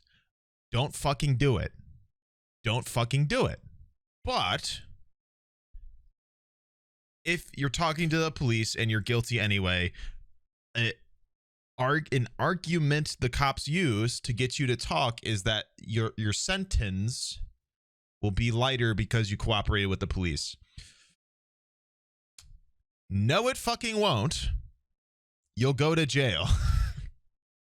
Still go to jail. Probably not for much less time. It's probably the thing that helps you the least in terms of the sentencing length. So he's essentially lying. In a way, it can help. It's probably the last thing that helps you in terms of the amount you're sentenced. The cops can have a little fart as a treat. I would honestly love to fart in an interrogation room and have them use that. Do you think if I hit on the cop, they would find a way to use that against me? But it will help them. And then I have to determine what kind of person I have. And there's two types. There's the one, like I mentioned to you earlier, where I have to talk to them. Probably. Talk to them about different things. Get into their own skin, as the word is. And try and get them to talk to me and discuss things. I had a sexual assault case. I had to talk to the guy how hot the woman was, and I understand where he was coming from. And when I said that, we were buds. And he started talking to me. And he's still sitting in prison. Okay? So you've got to get in there and you've got to go places. The other side is, I can't try and act like that individual acts. Okay? I can't try and act. Chad, he's not saying he agrees with the guy who did it. He cops, and you guys see this during the JCS stuff, so you can be as disgusted by it as you want. He's not agreeing. He's saying that he will get on your side during the interview in order to keep you in jail. That's what he said. That's what he said. You're not getting it. It's not clicking. He said he's still in jail. He said we're buddies. That guy's still in jail. He's not, the point is he's saying we were buddies then, but now he's still in jail. He's saying he met him. Cops will mirror the behavior of suspects in an interrogation room in order to meet at the middle into some sort of relatability, to fake it in order to get them to talk. It's part of the job. It's not a great part of the job. Deception in an interrogation room is an essential tool that cops use to get evidence. I'm not saying it's a good one, but it's one they use. They will butter them up. Yes. That's a way to put it. Cops are allowed to deceive in the middle of an interrogation room in order to get the suspect to speak. He's just pretending to be friends so he can find evidence against them. Yeah, weirdly enough, I don't think somebody wants to be friends with somebody who's known for sexual assault, especially not the cop arresting him. So that's a shocker, I know. Cops will say things in order to have people in an interrogation room loosen up and think they're on their side. They're fucking not. They never are. They never will be. That's the whole point. That's what he's saying. Like what we call lovingly a hood rat, I can't try and act and talk like him because I'm an older white guy. This video is dated, Jesus. We don't talk like that, and that would be an insult. And you can't insult people. It doesn't matter who they are. It doesn't matter where they grew up. It doesn't matter where they're from. You can't insult people like that. You have to be yourself. So you have to get into their mindset and the way they're thinking and have a discussion with them. The other type of person is the one that likes to tell a story. This young man, great man. I love him to death. He didn't go to jail an old because video, I went though. to bat for him, because I felt sorry for him. He was a newlywed. He was having money problems. Former Marine. I said, tell me what happened. And he told me this beautiful story about what happened. What he had done is he had sold a piece of equipment that his ex-employer had that he had stolen. He told me the beautiful story of what happened about him finding it on the side of the road and all that kind of stuff. And I didn't even question about him. After he finished his whole story, very unplausible but very beautiful story, I sat there and listened to it for 15 minutes. I looked at him and I said, "You stole the stuff from your boss, didn't you?" "Yes, sir, I did." I had nothing. I really had nothing except the fact that he had sold it. So there's those types of people. That's a And then the third confession. type, Gone. the one who tries to be the hood, who tries to be the criminal, who cries like Be a the baby hood. when they What is walk it? into jail, but when they're on the street, they're as tough as rocks. You go in there with your paperwork, you sit down. What you does just that gotta even do the mean? paperwork. And usually I have a videotape sitting on top of it, just for measure, so they think I have a videotape. True. And you just sit there. They do that. Don't tell them Miranda. Just sit there. And Yeah, this guy is definitely an old cop. He's using such the words he's using is like, it's definitely from 2012. That's for sure.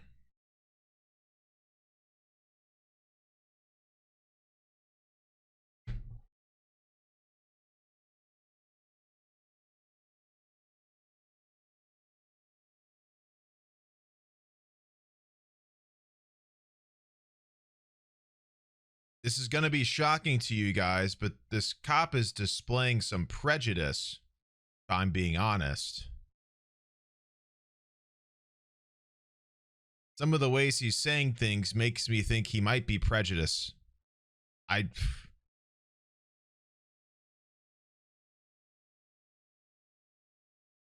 know, it's crazy. It's the weirdest thing. sitting on top of it, just for measure, so they think I have a videotape. And you just sit there. Don't tell them Miranda. Just sit there and wait for them to start talking, because they will. They want to talk. People want to communicate. They hate silence. That's why when people speak, you hear, when they're talking, because they need to fill that void with something. People hate silence. So that's the other one. So that's another way. So you see how there's an unlevel playing field here. Even with the most educated On purpose. individual, there's an unlevel playing field. If you talk to the police, everything's going to be written down. If you get pulled over for a ticket, they give you the ticket and you pull off. Do you ever see the cop pull off right after you? Usually not. That's because on the back of their ticket, they're writing down everything you said. And it's going to come into court if you go to court. Everything that's said, I write down. Every phone call I make has to have a listening device on it. Is that illegal? How many parties need to know that a phone conversation in Virginia is being recorded? One. Me. I knew it was recorded. I get many, many confessions over the phone.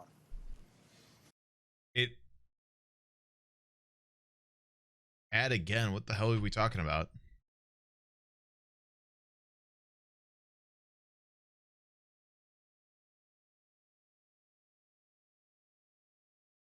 There's no ad.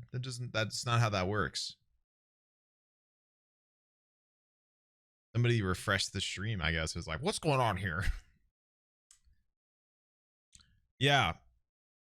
So I mean, most places you can record every conversation you have on the phone. You don't have to let the person know you're recording.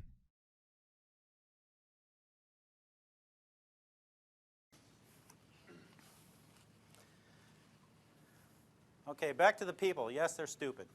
Okay, people are stupid. I had a young man who told me straight up, I'm going to college. I'm going to law school. I'm too smart. You'll never find out what happened. Okay. He was going to Tidewater Community College, the law school of, I suppose, Tidewater Community College. He was the partner to the one who I told you the interview about just a little while ago, where I would ask him what he needed the money for. He was his partner. And he was very smart. Doesn't matter. His partner flipped on him. He thought he was a very intelligent individual. Picked the wrong. I ended up Picked arresting the him wrong 5 times crime out of his mate. house. His mother hated me. She liked me the first time. She apologized. She didn't really like me much the second time. It got to the point where she really hated me after that. He's doing 8 years upstate. He's very smart because he decided to tell me. Hold on. Is it true that they can use anything they can't use anything you've said until they've given you your Miranda rights? I've heard that somewhere, but you're not sure. No, it's not true. The second you're detained by the police or suspected of a crime, they will use it. They have to say it at some point. They have to either give you it or you have to consent that you're aware of your Miranda rights. They don't, it doesn't, there's, it's a verbal agreement that is used. And they don't have to omit anything prior. Everything. The Miranda rights don't include when that is. Anything you say can and will be used against you in a court of law. That is such an essential part of your Miranda rights.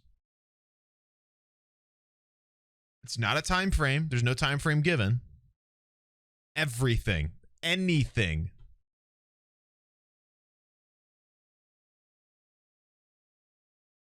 It's not a barrier between you and jail. It's just them letting you know your rights as a citizen, which they have to let you know of, or you have to, or they have to be aware that you're aware of.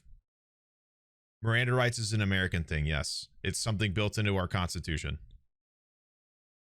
I don't know how other places are. This is strictly my knowledge of the American justice system.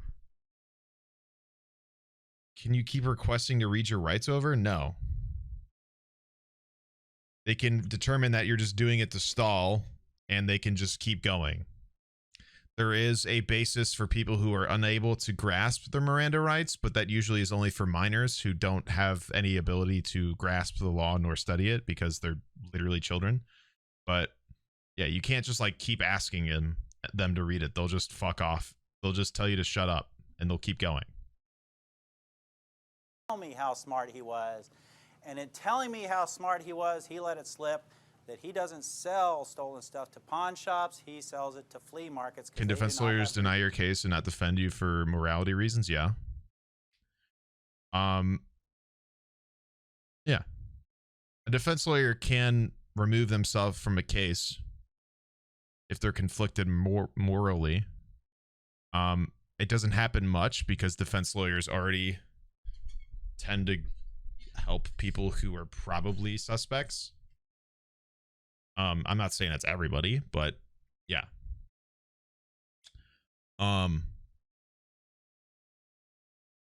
That's their job. They don't really tend to do that unless it's really fucked. But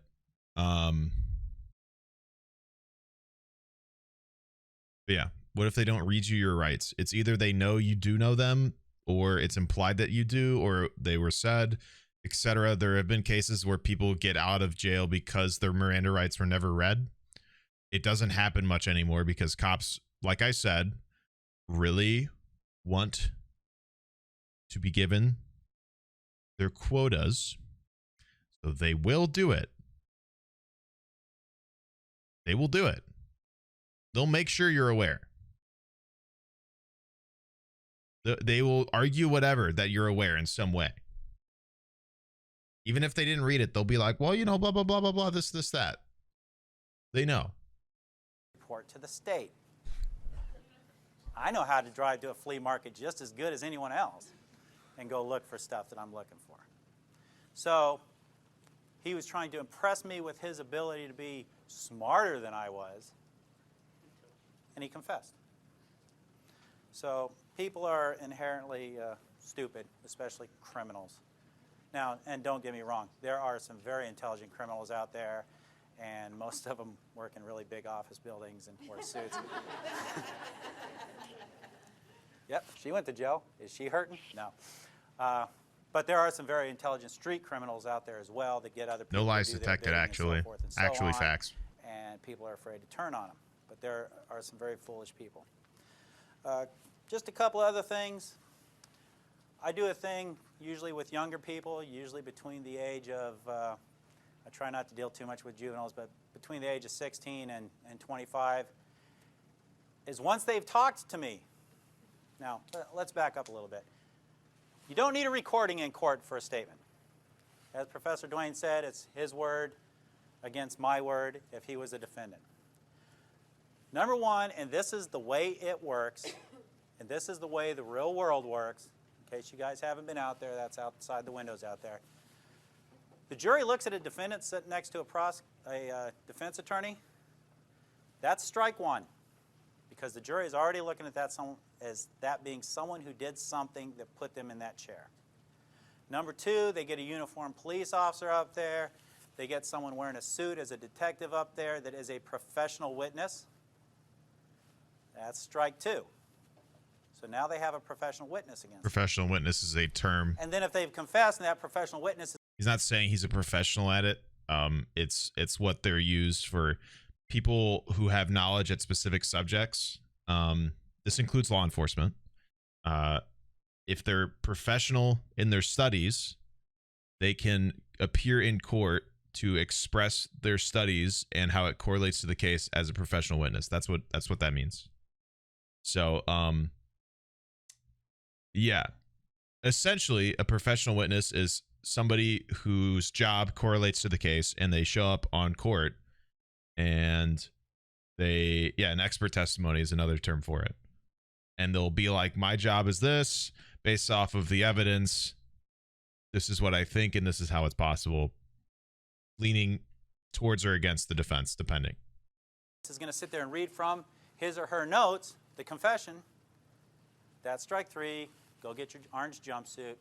Do not pass go. Do not collect $200. So they have all those strikes against them. And I know you're innocent till proven guilty, but it's a jury of your peers. And the perception is if you're sitting next to a defense attorney, you have to prove you're innocent. And that's just the perception of a lot of the jury. No matter how many jury instructions they get, they still perceive that person is a hoodlum, is a criminal. And no matter how hard some defense attorneys try to put their clients in suits and have them sit up at the table, already against you. If the trial's a long trial, they fall back to their old ways and they start acting and speaking in a way that's not very good for their case. So saying that, you don't have to have a recording. My suppression hearing, a statement was trying to be suppressed because when I record a confession or an interview, because we don't do interrogations, the police. We do not do interrogations.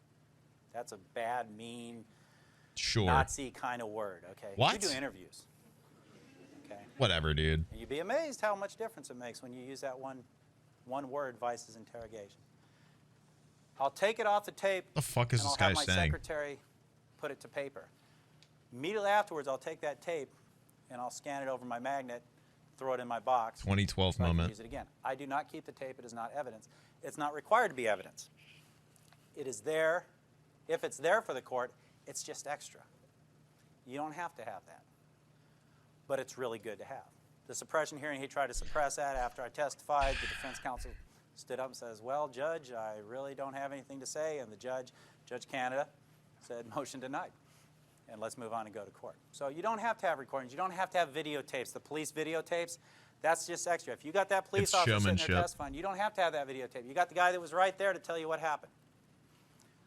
But it's always nice to have those extra things. And what I do for these young people is I'll say, look, the person who you broke into their house are very upset. They're very angry because you sold their stuff to the pawn shop. Pawn shop stuff, sold them. They don't get their stuff back. They're very angry. They want you to go to prison. Okay? They may be very angry. They want you to go to prison. They may want to. To lessen that, that's the start of what's commonly known as a lie, because we are allowed to lie in interviews.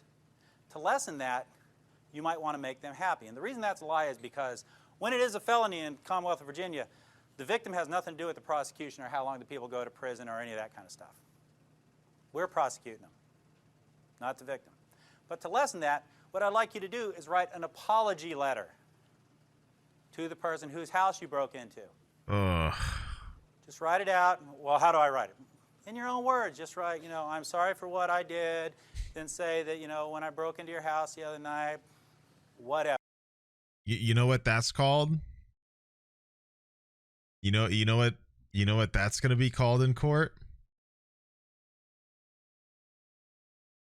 That's going to be called a written confession. Yeah. Which is hard evidence of your crime. No question.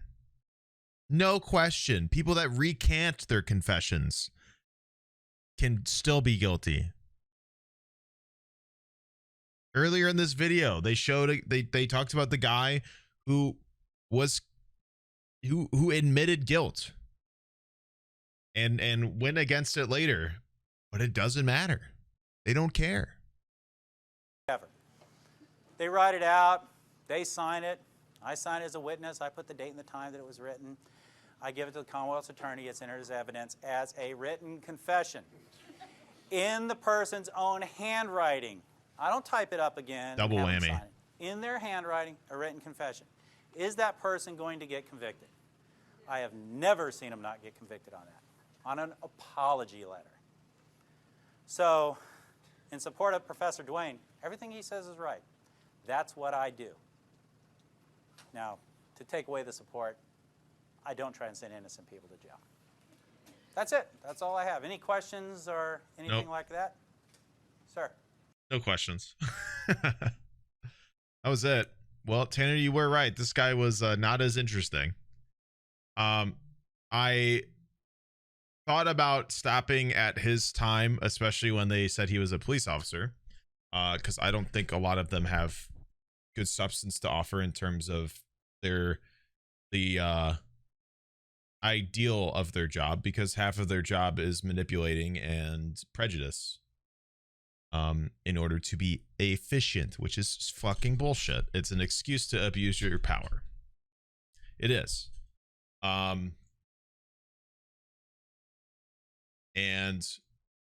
But just because we feel a way about something does not mean we shouldn't hear out the other side.